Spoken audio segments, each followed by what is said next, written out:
আমার কি হবে আমি জানি না, আল্লাহ আমারে বাঁচাও।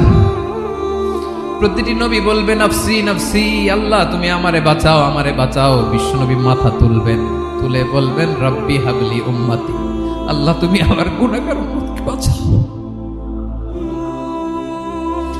এই দুনিয়ার বুকে রব্বুল আলামিন সব নবীকে একটা করে দাওয়া মুস্তাজাবা দিয়েছেন, মানে যে দোয়া করলে কবুল হয়ে যায় সাথে সাথেই। দাও বিহা, দুনিয়ার সব নবীরা ওই দোয়াটা দুনিয়ায় করে ফেলেছে। সব নবীকে আল্লাহ একটা করে দোয়া দিয়েছে, নবী দোয়া করলেই কবুল। সব নবীরা ওই দোয়া করে ফেলেছে দুনিয়াতে।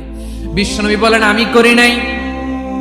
ওয়া ইন্নী আখতাবিউ দাওয়াতি শাফাআতান লি উম্মতি ইয়াউমাল কিয়ামাহ, আমার ওই স্পেশাল দোয়াটা আমি দুনিয়ার বুকে কঠিন বিপদে পড়েও কোনোদিন করি নাই। আমি আমার স্পেশাল দোয়াটা কিয়ামতের দিন আমার গুনাহগার উম্মতকে সুপারিশের জন্য রেখে দিয়েছি।